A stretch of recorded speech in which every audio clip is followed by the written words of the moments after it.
I'd like to welcome you guys to this week's report. Today is Thursday, September 19th. Before I get into the details of the fishing, I'd like to let you all know that the War Heroes on Water tournament is on this weekend, Sunday and Monday. They have a boat parade in Newport Harbor on Saturday afternoon. And this tournament is designed to take wounded veterans out fishing and also to raise money for Freedom Alliance, which is a veteran nonprofit that takes care of veterans, helps them out getting back on their feet after an injury or other things like that. Tournament's going on for, I don't know, 10 years now probably. I've done it the last 4. I'm not able to be on the water this year because I had conflicting schedule issues, but I did build a custom fishing rod to donate to their auction.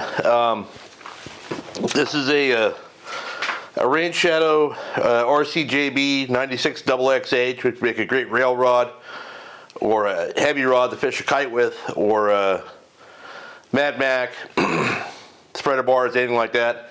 7 feet 10 inches long, so it's a little bit longer. If you got it in the rod holder on your boat, it gives you a little more distance away from your outboards and stuff. Wrapped with Alps components, Alps reel seat. Still got to put another coat of varnish on it here, or Plex coat, but just finishing it up. That's available on their auction website, and also Matt has donated a signed, very limited edition G clay of his swordfish painting, and professionally framed. It's a beautiful piece to hang in your house. These are both up for auction there. I'm going to put a link here to their website. I might even do a QR code if you're watching this on your TV at home. You can use your phone to scan it. And I'd really appreciate it if you guys went onto that website and took a look at some of the items they have for auction. And some of them probably out of everybody's price range. I mean, there's stuff that's like starts at like 75 grand. But there's also stuff like this rod and other things that gaffs, different things like that, jigs, stuff that might be in your price range. And if you do bid, please consider that this is not a place where we're trying to go get a good deal. This is a place where we're trying to raise some money for charity and actually get something nice, knowing that we did something good for charity. It's going to be branded with the War Heroes on Water logo. So, yeah, if you guys want to do anything to support me in these videos, please check out their auction. And even if you don't see anything you can afford, there's a button on there you can click to donate some money. Even if it's $10 or $15, it matters a lot. These veterans' lives are changed by being involved with this, and I'm really happy to be a part of it. All right, so on to the fishing. The weather has been kind of hit and miss all week here. Some days it's windy, other days it's not. Some days it's supposed to be windy, it's not, or it's not supposed to be windy, it is. So the weatherman is all over the place right now. But the good news is that after tomorrow, Friday, which will be windy, the weather looks pretty good for the weekend. I don't really see any area that's going to affect anybody. Cortez, Tanner Banks will be fishable by sport boats. Northern Channel Islands should be fine. All the islands should be private boat friendly. It looks like, unless it changes for the worse. But heading up to the Channel Islands, we had that full moon yesterday, I think, or Tuesday, and it did not have the intended impact on the sea bass fishing this time. The Aloha Spirit caught some sea bass, but no big numbers, just 1 or 2 here or there, and some halibut. I think they're fishing at the island, but they also may be fishing along the coast sometimes. I saw a picture that my friend Pat, who runs the boat, posted that someone took of him with his boat, probably sitting in 10 feet of water somewhere off the coast up there. I'd imagine south of the harbor. There have been some sea bass on the beach. I know the Free Spirit out of Marie Del Rey got some earlier this week. And I know some private boaters are getting them. I have no idea where. I'm not a sea bass guy. And if I did know, I'm sure they wouldn't like me telling you. So you'll figure it out on your own, I guess, if you want to do that. Not much reporting from Clemente or Cat. The only report I heard from Clemente was the Thunderbird stopped there on their second day of a 2-day trip and caught not much.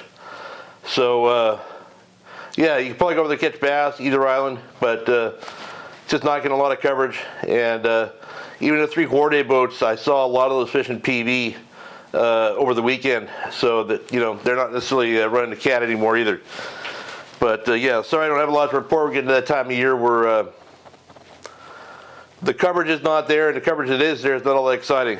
But probably still go over and catch plenty of fish. So heading into the beach, I fished Saturday and I fished on Tuesday. Saturday was a morning trip. I fished with Chris Oakes.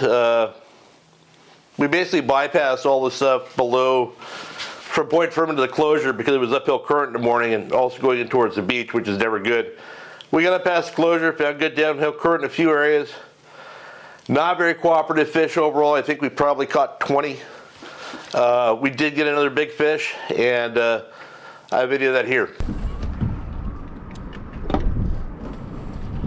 Like, I'm a barbecue snob, and I'm like, there's a place for propane. I've realized it.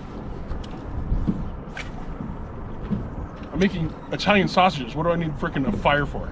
Or, yeah, imagine if you take. Oh shit, that's a big one. Oh God. That wasn't the original bite. Oh, he's in it, dude. I'm stuck down. Flag off on him, see if he comes out. God, that's a big fish. That's one of those ones you guys have been getting. There he is. But he's still in it though.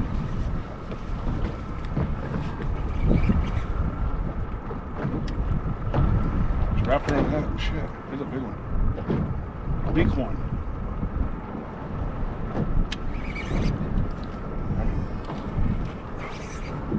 God, he's just right on that stringer right there. Come on, get out. He's out. He's out. Oh, that's a nice one. Yeah. Oh,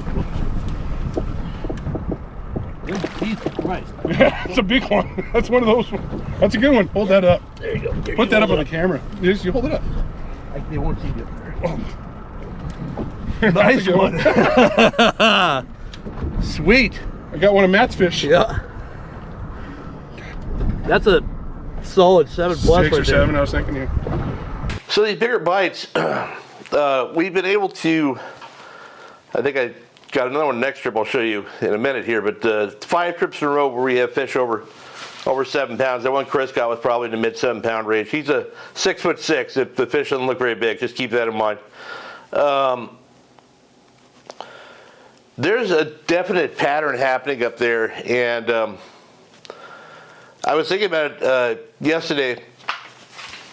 It's very similar to the pattern that we had there 12 years ago, where we had a patch of kelp at Rocky Point, where we just about every trip got shots at really big calico bass for over a month.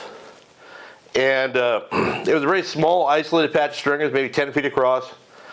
And I have this picture here that ended up being the cover of Pacific Coast Sport Fishing magazine around that time.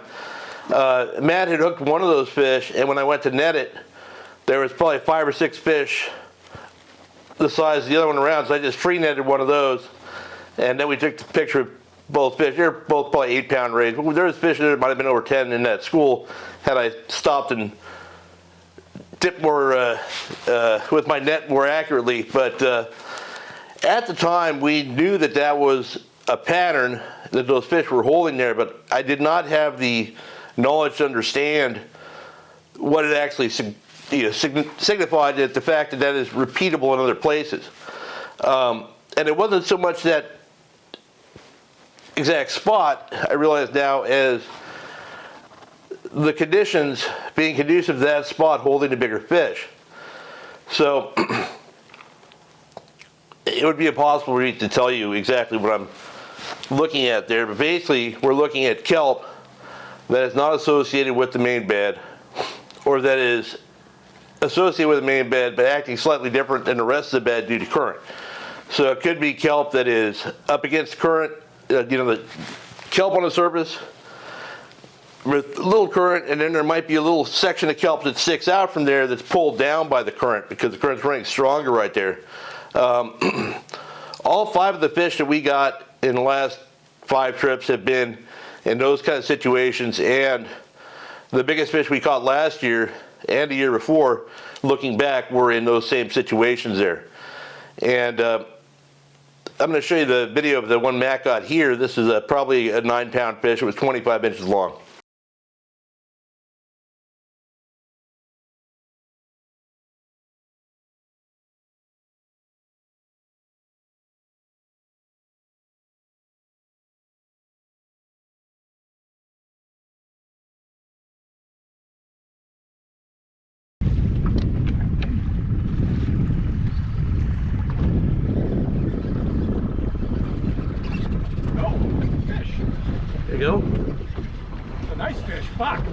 drag. Nice. That is kelp. Come out. That's a big one right there.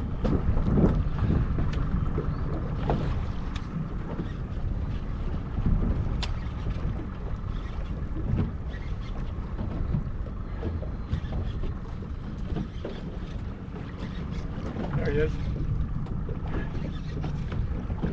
Look at that one. Jesus. Huh? Slide him over to me.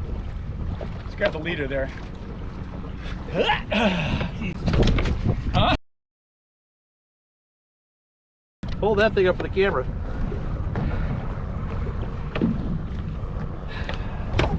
Jesus, man. I don't really pump bass very often, but that one needed it.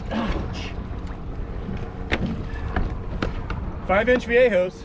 So in the situation of Matt's fish, you saw with Chris's fish, it was pretty straightforward, line up, make a few casts. Matt's fish was in a position, or the kelp we were fishing, it was uphill current, so we had to keep the front of the boat pointed into the current and cast ahead, because if the bass are looking forward, if they're in a strong current, they're facing into the current. If you come at them and cast down current, they're going to see that boat even before you get there, and they're not going to bite that lure, especially not those big ones. So you basically have to sneak up on them from behind. And coming up from down current, also water carries the sound, but it doesn't carry it as strongly when the currents run the other way, so they're not as attuned to what's going on behind them of the boat motor kicking in and out of gear. So what I'm doing is, there's no, with the wind, so the current's going this way, the wind's going this way, there's no opportunity for me to cast or even stop driving the boat for a moment if I want to keep that mat cast in that zone, because the moment I stop driving the boat, I'm going to drift into that heavy kelp or drift backwards away from the spot. So this is a spot where I had to choose that, hey, I'm going to let Matt make these casts, and I basically am jockeying the boat, and he is an extension of my hand with the rod. So I'm moving the boat a certain way, he's making that cast. And if you have a friend you fish with, it's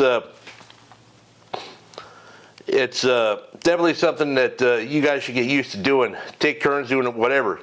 A lot of people say, well, why not use a trolling motor? The problem is with the trolling motor, you're at the front of the boat, and you have trouble, since it's not laying with the current only, the back end of the boat is constantly swinging into the heavy kelp and prevent you from holding position properly. So I find the main motor is the most effective, just kicking it in and out of gear.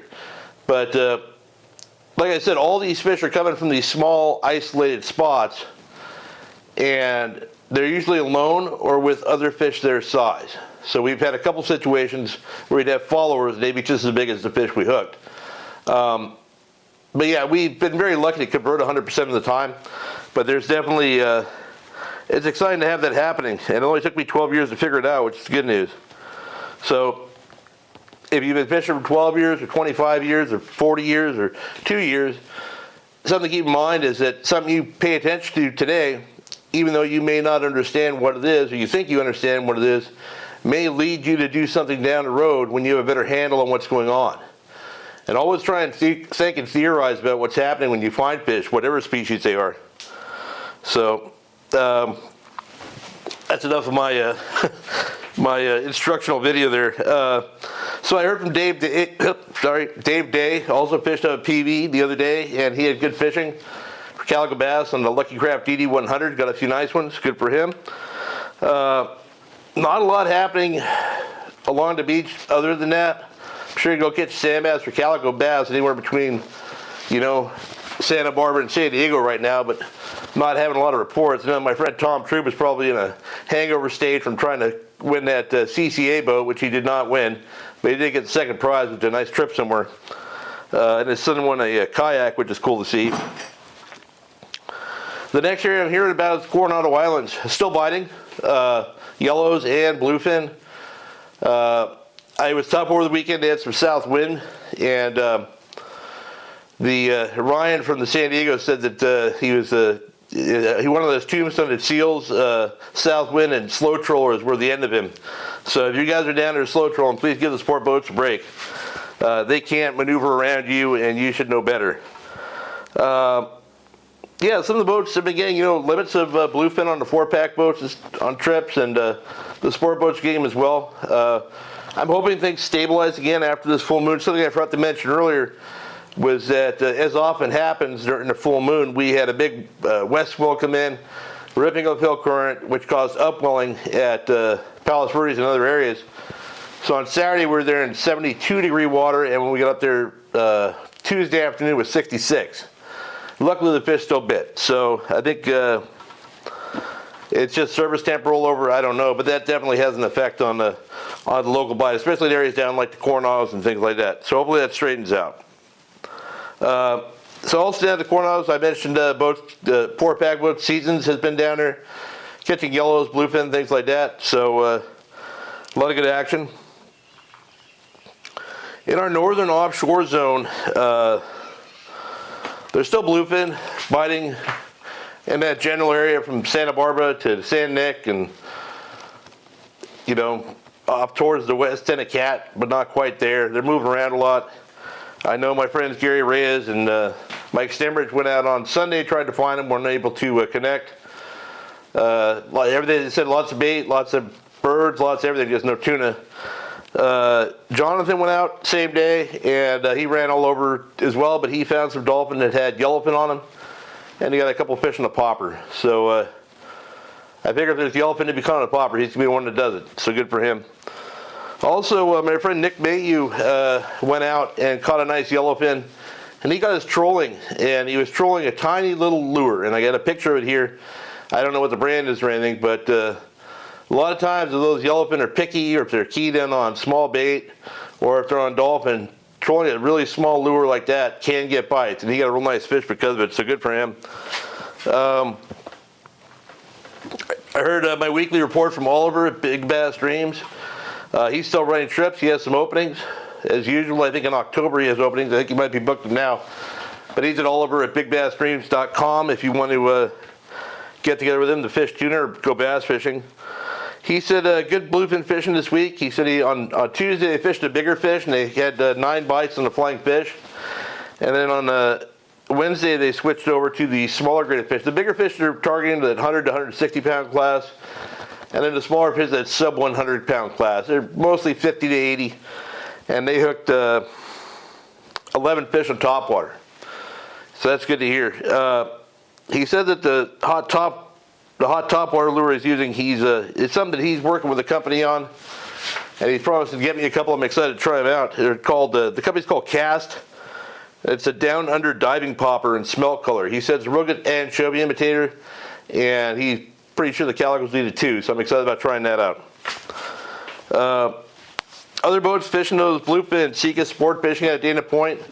They got into them the other day. I know that Billy Kay and all the other guys are still fishing them. A lot of the boats are booked up, so so you have to think outside of the box a little bit. Like I'm sure Seabass sport fishing at Dana Point has some openings. It's not a 60-mile-an-hour boat, but it's probably a lot more comfortable. And there's some fish for the sport boats as well out there. The Thunderbird had 2 trips. I think one trip they had 44 fish, the other 67. These are fish that are probably running up to about 80 pounds, maybe close to 100 pounds. They're biting sardines on a fly line, so it's actual fishing. It's not sitting on the anchor at Cortez or Tanner. It's actual tuna fishing. And they did in pretty lousy weather the first trip, but by the second trip, they weather laid down a bit and they had some good fishing. So glad to see that happening. Not a lot happening down south still. I know the San Diego gave up on the slow trollers and seals to go look offshore, and they caught 3 yellowfin tuna, which is a sign that they're there, but not a very good quantity to catch. And the Sea Watch didn't catch any tuna, but they caught a nice striped marlin when they were out there on their full day trip trolling around. Haven't heard much from Tanner or Cortez lately. It's been windy out there. With the weather laying down, we should probably have some more boats out there this weekend. And I'm sure those yellowfin and probably the yellowtail and bluefin are still biting. But we'll have to wait and see how that goes. So it's going to be a nice weekend. I hope you guys get out there. And if you're out on Sunday and you see a boat flying a bunch of military flags or a War Heroes and Water flag, please drive by and salute those veterans on there and thank them for their service. So I hope you guys have a great weekend and good luck if you fish.